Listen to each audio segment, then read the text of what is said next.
Welcome to Unfuck Your Brain. I'm your host, Cara Lowenthal, Master Certified Coach and founder of the School of New Feminist Thought. I'm here to help you turn down your anxiety, turn up your confidence, and create a life on your own terms, one that you're truly excited to live. Let's go. Hello, my friends.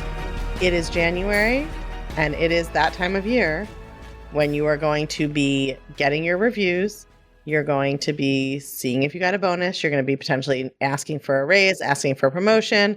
And we know that there's a negotiation gap between women and men. So I have brought on a genius in this space to talk to us about why that exists, what's happening with it, and how you can close it. She has so many scripts for you, but I told her you're only allowed to have one or two because I want you to learn to use your brain. But that will also motivate you to go track her down and read the rest of her work. So welcome, Kathryn Valentine. Such a pretty name also. Will you please tell us, how did you become a guru in this area? Thank you so much for having me on. I'm really, ever since I've read your book, I'm so excited about having this discussion with you. The way that I came to this work is that I was an overachiever, I think like much of your audience, and I ended up being escorted out of my MBA internship because I negotiated in the way that I'd been advised to. But it turns out that advice was not written for a woman. And so after I was escorted out, I went to my negotiations professor in business school. And I was like, can you help me unravel what happened? And she said, no, but there's two researchers you should go talk to. And so I went. That's when the role of gender in negotiations was just starting to come out. And I went and I just read everything I could. I followed those researchers. I'm now pretty good friends with them. And I'm trying to take all this amazing research that they've done at Harvard and Carnegie Mellon and Georgetown and push it out to the women who need it now. I need to ask, escorted out, like they literally walked you out of the building? Like you were a security risk? Or is that a term meaning like you weren't invited back? It sounds so extreme. So this was a Fortune 50 company. And I went in to negotiate. This was my MBA internship. So basically like a 12-week job interview, no pressure. And I finished my project way ahead of time. So I went in to negotiate to be placed on another team. And that negotiation, I said basically what I'd been told to do, which is I deserve to be right. And that didn't go well. And so I went from one of the top interns to having the coordinator tell me that I was no longer a culture fit, which we both know means that I was not going to get that job. And so it didn't make sense to continue the internship at that point in time because I need to go find a job. And so it was a Fortune 50 company, and their company protocol is if at any point in time an employee is no longer an employee, whether by choice or not, they are required to be escorted out by security. It felt very extreme. It continues to feel very extreme. Mm-hmm. But it is, and we'll get into this, but there is a very high risk of backlash when making, in workplace negotiations for women. And that is what happened. Okay, Kathryn. So we know that you have been escorted out of a Fortune 50 company. What else should we know about you and your career? Isn't that such a great, just the straight into the most embarrassing, career derailing thing that ever happened to me? Since then, I was at McKinsey. I was actually one of their youngest industry advisors ever. I have published in the Harvard Business Review, the Wall Street Journal, Fast Company, and we now have a really good business helping companies retain female talent by teaching women business skills through a female lens. Up till now, it's all been taught through a very male, cis, hetero lens. I love it. I also just love that you were vulnerable in sharing that despite being a negotiation expert, it was uncomfortable to brag about yourself and talk about the value that you bring. It's so funny, right? Even reading your book, I was like, I know this, yet it's still almost in the water that we drink. So that's the difference between intellectual understanding and actually changing your thinking, right? But I also want everyone to hear the story. You can have a professional failure, quote unquote, not get that job at your internship, and it is not the end of your career. It is not the end of the world. It doesn't mean you can't be successful. It doesn't mean you can't have an amazing career, right? That perfectionism of oh, if that happens, your life is over. No, your life is not over. You can try again. That's why I'm so excited for this conversation, because often when I'm talking about imposter syndrome and valuing your work and all of these things, you get the response of well, there's backlash. And I'm okay, but like, what are we doing about that? That's not just like, so therefore we never negotiate. Like, that's not really an answer. It's not the end.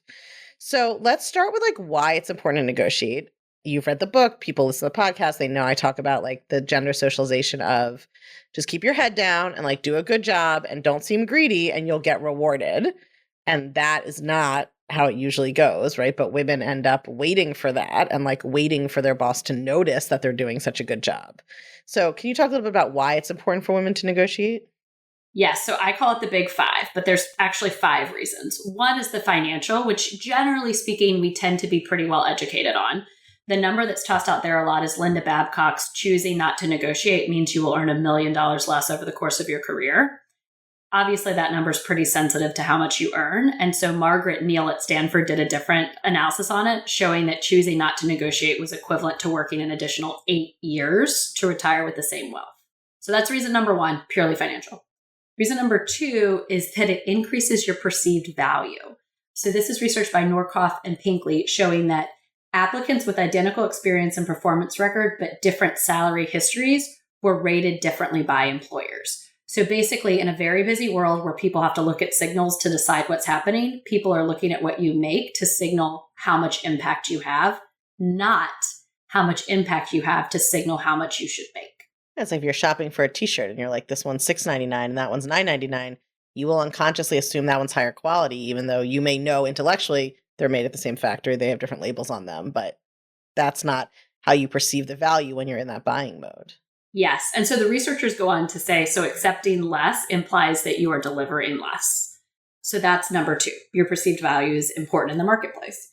The third reason is that it actually can be used to improve your well-being. So I worked with a woman who ended up negotiating to be offline between 11 and 2, 3 days a week, because that was the only time that she could find to take care of her health. And she had some things that needed attention. Wait, can we pause on that? That's so important because people do just think negotiation is money, but your employment has like part of your compensation is your leave package, your schedule, your whatever, 401k match, the healthcare benefits, the blah, blah, blah. And like that what attitude, chair you're like, sitting in, if you get IVF benefits. right. Like everything, if you're going to like the thing about negotiation is you can try to negotiate everything, right? So it's not just about money. Like it's not, and even if you ask for money and don't get that, then what's your follow-up? Like what are things that would make your life better? So I feel like that's such an important, like, if you take nothing else away from this episode, to take that away, that like when your employer says, we just don't have the money this year or whatever, that's not the end of the conversation. What else would make your job better? What can you ask for? I love that. We call it a back pocket ask, but like whenever you're making an ask, you need to know what's in your back pocket in case they say no. And then a lot of times, even when cash is restricted, which I would argue it's restricted a lot less than we assume it is, but even when it is, you can negotiate for things that increase your market value that you can then exchange for cash in a year or two. So will they pay for you to get this education? Can you take on this responsibility? Can you be in this meeting? Those types of things. Yeah. And I think that like what's so brilliant about the back pocket thing is that a negotiation is a back and forth. I think how women probably often think about it is like, well, I make an ask and then just a thing happens, I get it or I don't. That's the end of that conversation. Like that's where my work ends, is I got up the courage to make the ask and then blank, right? As opposed to like a negotiation is an ongoing conversation until you reach a mutually agreeable solution. And one of the things, I don't coach individuals anymore, but I used to as part of my research. And I got this email from one woman after she did her negotiation. And she was like, I failed. It was a failure. And so immediately I called her. I'm like, what happened? And she was like, we didn't reach an agreement. And it was like, oh, facepalm. The average negotiation takes 28 days. And the reason for that is that a lot of these conversations that we're having are really important and they need time and reflection. Now, we shouldn't let it drag on too long, but to your point, it's not just one discussion. It's usually a series of them. Yeah. And think about yourself as a boss. Like when I have employees ask for something, if they want to change in their work schedule or their responsibilities or whatever, like I usually need to go think about it and see how it would impact other things and see what the industry norm is. And, you know, like as opposed to just, we want an immediate answer for our own anxiety, but that's not necessarily realistic or preferable. And a lot of times when we get an immediate answer that wasn't well thought through, the implementation of it doesn't work and it ends up hurting you more. That makes sense. Okay. So sorry, I interrupted you. That was 2 or 3 was... That was 3. You can use it to improve your well-being. You can use it to increase your professional success. So I worked with one woman who ended up negotiating a new IT system because the one that her team was working on was from the 90s. And with the new one, it took them 40% less time to accomplish the same thing. And so you can think about what other, to your point, broaden the aperture here. But what else is it that you could negotiate for? Could you attend that conference? Should you speak at that conference? Like, what are the other things you can negotiate for that will help you be more successful over the course of your career? Well, and that's so genius, because if you now have 40% more time to work on big picture strategy, adding more value, like whatever else you can now focus on, then that's improving your standing long term for future financial negotiations. And so it becomes this really fun, I think of it as like a virtuous circle where you negotiate for more resources to deliver the impact you're capable of. Then you're able to deliver even more, which puts you in a better position to negotiate for more resources, right? We want to keep riding that, almost that slide backwards, right? But Which is we want also to keep like riding that so wave. important, because I think that I've had this sometimes with people on my own team where I've had to be like, okay, you don't get a raise for what you say you will do. Like, you need to do it, then you get the raise. Like, that's right. It's like, just like I can't get a mortgage from the bank by being like, I plan to make this much money next year. Here's my written up plan. May I have the mortgage? The bank's like, fuck off. No, you have to show that you've made that amount of money, and then you can get the mortgage. You have to show you can make it. And then you have to go back and say, hey, look at what I did. And we'll talk about the way to structure that. But you need to say that, because just because you did it doesn't mean they're tracking that you did it. And then the fifth reason, which is new in the research and I find particularly exciting, is that there's now proof showing that women who are trained in gender-specific negotiation skills, which is what we'll do today, are more likely to stay in the workforce. So we saw this in COVID. I worked with an accounting firm and we ran a program around this, and they had a 50% reduction in intent to leave after women were given these skills, which makes sense because the workplace wasn't built for us. So it would lead you to conclude that we actually need to negotiate more than the average person to negotiate a space that fits us. Mm-hmm. I love that. Okay, so before we get into how we can do that, can you talk a little bit about why you think women negotiate less? Like, what is the kind of historical context? I obviously talk a lot about the type of socialization that would probably lead someone to be uncomfortable negotiating, making asks, talking about their own value. But I'm curious for your perspective on that. So historically, women have negotiated less frequently than men because we're at a higher risk of backlash. So the research on this is you're at a higher risk of backlash in a gender non-congruent negotiation, which means that men are at a higher risk of backlash when they're negotiating flexibility to be with their families. Women are at a higher risk of backlash in all of the, I'm going to put in quotations, traditional negotiations, but resource compensation, promotion, right. Presenting, when you're transgressing your things. Gender role, there's more chance of backlash. Yes. So the good news is there's a solution to this. The bad news is it exists in the first place, which, we all wish it didn't. I will also say, just in terms of the most recent research, there's new research out of Berkeley showing that women are now negotiating as often as men, but we're only successful half as often, which tells me that it's no longer an awareness of that you can negotiate, but it's that the world continues to give women the wrong tools for negotiating. So now it's a little bit more of an upskilling than an awareness issue. It's interesting. Do you see it? Is there a distribution, like an age differential distribution? Do you think younger women are negotiating more because they've come up in a more sort of openly feminist environment? There is. That makes sense to me in terms of also like when we think about, okay, now an equal amount of women negotiate averaged out, but then you're still going to have age brackets or groups of women who are still negotiating far less than their male counterparts. And it's pretty stark per generation. Here's a thing about me. I own multiple copies of the books that have been the most important to me, especially when they are self-help books or books that I'm trying to learn something from, because I like to read the hard copy of the book, but then I like to listen to the audiobook as well, because I pick up on different things when I listen than when I read with my eyes. And I hear things differently. My brain processes the information differently. And audiobooks are something I can listen to on the road, doing things around the house, even in a bathtub. So that's why I'm so excited to tell you that the Take Back Your Brain audiobook is available now wherever audiobooks are sold, and it is narrated by yours truly. So even if you've already gotten the book in hardcover, if you really want to make sure that it all sinks in, especially if you have a little trouble focusing or paying attention sometimes, as we all do these days, really recommend that you also get the audiobook, listen to it in the background. Your brain will actually learn by osmosis, and it will all sink in and stay in even better. So we know that historically, at least, there was a much bigger difference in men and women negotiating, not normalized in the same way. I know you talk about a sort of gap of knowledge around negotiation. Can you tell us what that means? I mean, obviously women know negotiating is like a concept, but it's sort of like, what's a knowledge gap specifically as opposed to like a comfort gap or a... So, Cara, this is where, when I was reading your book, I was like, I am so excited to get your take on this. So here's from the research part what I can tell you. It's not so much of a gap of knowledge, as you pointed to. Women know we should negotiate. It's a gap in the tools that we're being given. So what I always picture is there are plenty of women that are Googling, how do I negotiate in order to structure these conversations? And what's happening is they're seeing reputable publications, they're clicking on them, and then they're reading advice by experts that say something like, you should go in and say, and I'm quoting here, I deserve a promotion. That was advice in the Wall Street Journal last year. We know from the gender research that is a phrasing that is much more likely to cause backlash for women than for men. This advice is just doled out as if it's a gender neutral territory, and it's not.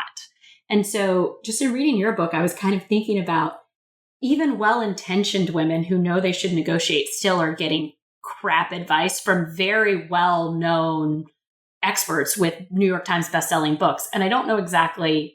What's your take on that? How do you think about that? I mean, it's shocking to me that I deserve a promotion would ever work because, like, as a boss, I'm like, what does that have to do with anything? Like, I mean, when I'm talking to women about negotiating and changing their thinking, I'm always actually, like, talking about how a promotion has nothing to do with your worth and value in an inherent moral sense, right?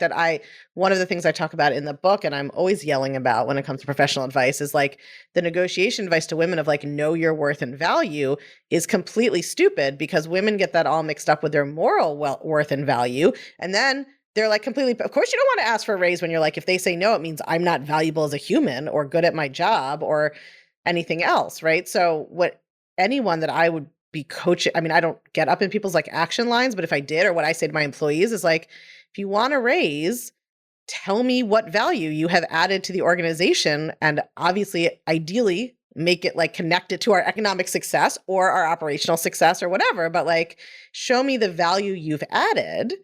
That's what a raise or a promotion is based on. Yeah, okay. It is also based on like, what do we see your potential as? But you got to have a track record of having done that. But it's nothing to do with like deserving. It's not a moral issue. And somebody could have done an amazing job at their job, but if I don't see potential for them to be able to do the next level, then it really doesn't matter. That would be the right job for them long term. And it doesn't have anything to do with how deserving they are. I love that this is something that also annoys you because, right, this is the space I live in. Everyone's like, negotiate your worth. Like, no, you are worthy because you are a human being, period. We're going to talk about negotiating your market value. Right. Your economic value. Different. Exactly. Yes. This is what I'm always saying. It's like, it's not your moral worth. It's the economic value of what you contribute to this company. And somebody else may not see it the same way as you. And then if you can't convince them, you have a decision to make. Like, are you going to live with it? Are you going to negotiate for something else? Are you going to go somewhere else where they will recognize it? But it's not personal. It's like if you want to buy a mug and someone doesn't want to sell it to you for the amount that you want it. It's not a verdict on the mug owner or buyer's essential human worth. I agree. And also the advice that you give is very much in line with the 3 strategies that we see in the research specifically for women. So let's talk about those. What are those 3 strategies? So the 3 strategies are 1, think holistically. And we talked about this at the top of the hour when it was like, oh, let's open up that aperture and think about all the things that you can negotiate. We have a list of 76 things that we've seen women successfully negotiate. There's a lot there. The second step is to ask relationally. And the third step is to discuss collaboratively. So on ask relation, we just talked about think holistically. On ask relationally, the research here shows that if your negotiation partner sees your ask as both legitimate and beneficial, then you, and I'm quoting from the researchers here, virtually eliminate the risk of backlash. The problem that we found when we were doing negotiation or doing research via coaching is that everyone's so busy. Figuring out how to demonstrate that almost requires you to be a negotiation researcher. And so we ended up structuring a relational ask that you can basically put this structure on any conversation. We call it the RAY to make it sound cool. It's the Worthmore relational ask equation. Relational ask equation. Okay. And so the way that this goes is step 1, your past performance. Step 2 is the future goal that everyone can get behind. Cara, when you're talking about what's the economic, like how does this tie to my business? That's the future goal. Step 3 is making your ask. And then step 4 is to stop talking. That one we put in after a year of coaching people because women are so lovely that in an attempt and to when make they're nervous, you just keep talking because you're afraid to actually be quiet and hear the answer. Right. So we worked with one woman who wanted to negotiate 5 days of work remote. By the time she finished talking, she had negotiated herself into only 2. She was literally like, I should do 5. You know what? I can get it done in 4. I see you're uncomfortable. I could probably figure it out in 3. Yes, right? It just kept going. So if you think about what that formula is, we now end it with a question like, what do you think? Which is a social signal that you now have to stop talking. Mm-hmm. Okay, so can we do an example? So that would be like, in my year as a project manager, I have improved efficiency 20%, and we've been able to pull off our 3 busiest launches successfully. And I think that's past performance. So and then the next one's future. And like, I know next year we want to double our conversions, and I believe I can help make that happen in this, and this way. Now say, in order to achieve that, and make your ask. In order to achieve that, I'd like to be promoted to director of operations so that I can coordinate everyone along these lines in this plan, and I can spend more time thinking about big picture efficiency fixes and offboard my daily admin responsibilities to a project manager. What do you think? Bingo. So great. Also, just amazing off the cuff there. The only improvement that we would suggest is that when you're highlighting what your performance is, tie it to the company goals, which is what you were saying earlier, right? So this year I've been able to, and I'm going to try and paraphrase what you said, but I've been able to increase sales by 12%, which allows the company to allocate more dollars to X, or allows our team to hit our goals. Like, what is that, the impact of that on the larger team? Right, really spelling it out. And now we're totally on board because giving you your ask is just going to make everything else better for everyone else. So you said there's 3 elements we talked about: holistically, relationally. What was the third? The third one is to discuss collaboratively. So this one is best practice negotiation strategy for all genders. In fact, it's often used in international peace treaties. Sure. So it's been around since the 90s, but what researchers found in about the past 10 years is that it has additional benefits for women in that it allows us to start on a fair playing field. So let's imagine that you're going into a negotiation and you're viewing it as sort of a winner take all. There's a winner, there's a loser, someone's going to be happy, someone's going to be upset. In that mind frame, women can't win because it goes so against everything that we are valued for and have been trained on. If, however, you flip to the mindset of it's us versus the problem, now all of a sudden societal conditioning and societal expectations of gender are working for you because you're very good at working for someone else to solve a problem. And if you think about it, most of what is a problem for the employee is ultimately a problem for the employer because it's preventing the employee from delivering their highest value at their lowest stress level. So together we want to solve that problem. Mm-hmm. First of all, that's also the best advice for relationship coaching. It's like it's us against the problem. You never heard this? Like when people in a relationship are having a fight, right? When you're fighting with your partner, usually people are fighting because it's like, I'm right or you're right. One of us is wrong and one of us is right. One of us is the problem. One of us isn't. And the best way to diffuse that in a relationship argument is it's us against the problem. Like we have this problem and like we have this dynamic or this thing keeps happening or whatever. And we're going to work together to solve that problem. I have never thought about it in that context, but it makes so much sense. Oh, yeah. This is something like a marriage there. You know, that just shows your marriage. Whatever your relationship is very strong. I've never heard this. But yes, it's like us against the problem. Parenting also. I mean, this is basically true of like anything where you pit yourself against another human trying to control them. And then that doesn't work that well. So I'm curious what you would say the biggest objection I can imagine to this, not to the efficacy of it, but is more just from the perspective of like, why the fuck should we have to do this? Like 100%. I'm having to conform with gender norms in order to get ahead. Like, fuck that noise. I'm sure you have heard that a million times and have a response. So I'd love to hear what it is. Well, and I think of the million times I've heard it, 999,999 have been from me, right? It's not actually like I don't get this email a lot. It's just one of the things that in the beginning really bothered me. And I would say 2 things to it. One, these are all best practice negotiation strategies, regardless of your gender. It's just that as women, we have additional bonuses in using them. I actually think, to your point of I deserve to be promoted isn't a good way to do it for anyone. I actually think that as the workplace becomes more collaborative, men are going to start negotiating this way more frequently because it will benefit them as well. We have an added incentive to get there faster because of the history around backlash in the workplace. I was actually wondering if there's studies because everything you're describing seems like actually the only sane way to negotiate. And it's like bananas to me that anybody would go and just be like, I shall dominate you. I deserve this promotion. I win, you lose, or whatever it is. That like, yeah, but if you think about research on how these strategies work for people of other genders? Yeah, men don't have the backlash when they do it. So think about Steve Jobs or any of those kind of titans of industry.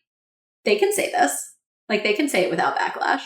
Baffling to me, but I guess they're not getting backlash from other men like them, because they would get backlash from me if that's how they how they came in. Yes. The other thing that I always say back to myself when I have the objection you had is that the newest, the World Economic Forum says that we're 131 years away from gender equity. Like I'm not going to be around when that happens. Yeah. And so what we can do is I feel like giving women tools, just another strategy in your toolbox. You can use it or not, but it allows us, hopefully, to be successful as individuals to accelerate the pace of change of the system. I mean, I totally buy the idea that like these seem like best practices for negotiating in general. And I think it all depends. Like if you're thinking, oh, I have to like play small because I'm a woman so I don't get backlash, you're going to feel terrible, right? But if you go into it thinking like, I want to be a collaborative problem solver whose boss doesn't like hate them by the end of the negotiation, that seems like the better outcome for all of us. Like I'm not dying to get to be someone who like marches in and I don't know, is aggressive. Like if these seem to me like the better strategies anyway. I'm curious if there's research on, do the genders of the employer make a difference? So like, is it easier if you are a woman and you are transgressing the gender role by trying to get more money or something without doing these techniques? Does it matter if the person you're negotiating with is a man or a woman, or are we all inflicting these gender norms on each other regardless? We are. And I think that after reading your work, it probably makes even more sense to you than it did to me in the beginning. So when I started doing this research, I expected to have to produce 2 guides, one for when you were negotiating with a man, one for when you were negotiating with a woman. I thought it was different. The research shows it's not different. The world is just judging me based on what I look like. And so the upshot is you only need one strategy because it's based on you. The downshot is we see backlash enacted by women on women just as often as by men on women. And I would say the second part is anecdotally, but anecdotally, the stories that I've heard over the past 10 years, the most extreme ones were unfortunately by women on women.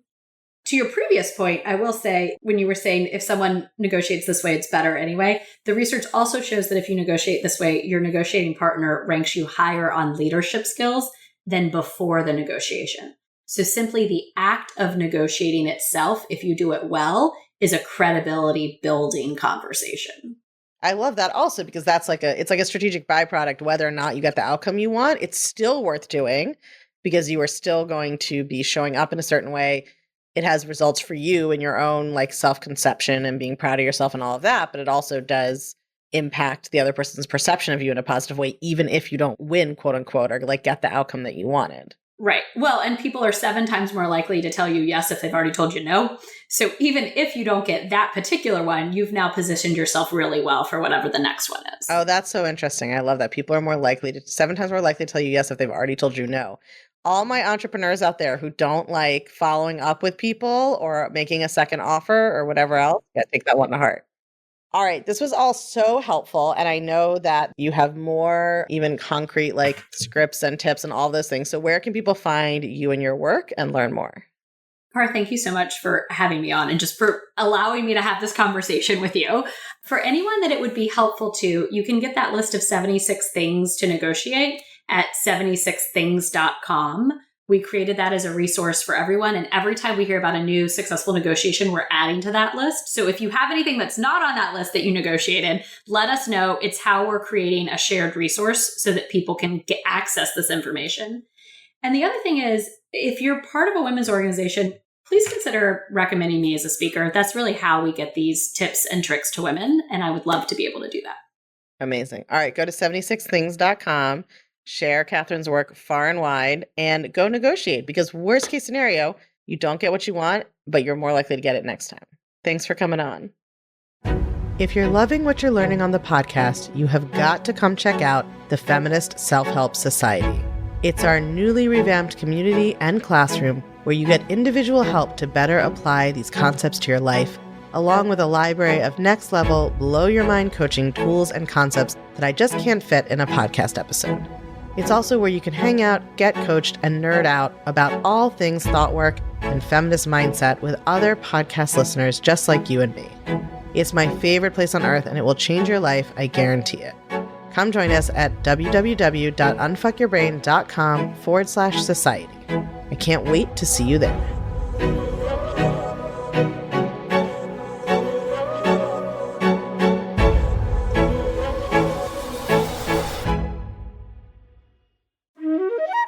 Pop quiz. Did you know that the Take Back Your Brain audiobook, narrated by yours truly, myself, is out now? If you love this podcast, the audiobook is the best way for you to enjoy this New York Times and USA Today bestseller. You can still get the hardcover anywhere books are sold. You can still get the ebook, but if you're like me, you love audiobooks just as much or more because they're easier to enjoy on the go or while you're multitasking. And if you already have the hardcover and you have been feeling like you just want to try to absorb everything in it even better, add the audiobook, listen to the audiobook as well. It will operate on your brain in a whole different way. Go grab it on Audible or wherever else you get your audiobooks, and you have my dulcet tones in your ears teaching you how to understand your brain. It's a win-win.